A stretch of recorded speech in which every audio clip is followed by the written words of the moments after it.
السلام عليكم ورحمة الله وبركاته وكم جرتو وردفتوتاف daawwattoota isii miidiyaawwan har'as akkuma beekamuun odeeffannoo tokkoon deebi'ee dhufeera. Chaayinaalii kanaaf haaraa warri taatan sabiskiraayib gootanii sheer laayikii gootanii maatii ta'uu hin dagatinaa. Manni kun kaaree 140 irratti kan ijaarame bal'inni lafichaa kaaree 140 bolokkeettiin kan ijaarame seera qabeessaa kaartaa pilaanii qaba. Bishaaniif ifaan seeneeraaf xiqqoo ishee daawwadhaa gatii isaa bakka isaa hundaa isinitti hima.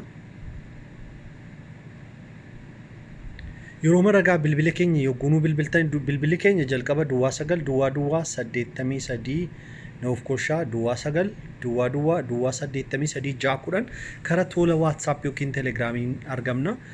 Kallattiin bilbilli keessaniin hojjetan sirriidhaan hojjetu. Sababiin isaa namooti sooshaal miidiyaa irratti bilbila keenya egaa yuutuubii chaayinaalii afaan oromoo afaan amaaraa irra jira. Sana irratti gatii tamsa'ee fi sa'a 24 irratti bilbiluu ciisicha illee hin dandeenye bakka kanaa fi bilbila cufnee nama sirriitti bitatu Telegraamii fi WhatsAppiin nu haasofsiisee sirriitti bitachuu isaa hidda qulqulleesse. Bilbilli beellamatti dhufanii mana ilaalan qofaatti jira sana isinii kenna. Kanaaf daawwattootaaf hordoftoota chaayinaalii kana immoo yookiin viidiyoo kana sheer godhaa yoo keessaniin barbaanne namni barbaadu jiraachuu danda'a. Komentii illee yaada qabdan illee gaaffii qabdan illee komentii jala naaf kaasiniin jedha.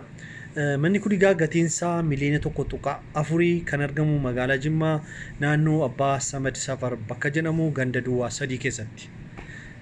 Manni kun seera qabeessa kaartaa pilaanii qaba. Mana baay'ee bareedaadha. Qulqullinaan kan ijaaramedha jechaadha. Viidiyoon isaa garuu sirriitti waraabamne sababa kanaati. Gatii kanaa viidiyoo kana immoo amma dhumaatti daawwadhaa eessayyuu hin deemina.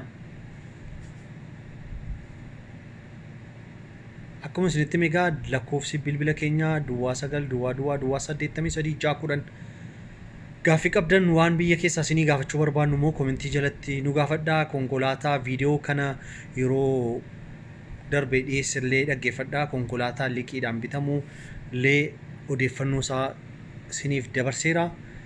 Odeeffannoo itti aanutti amma walitti deebinu nagaan nu tura.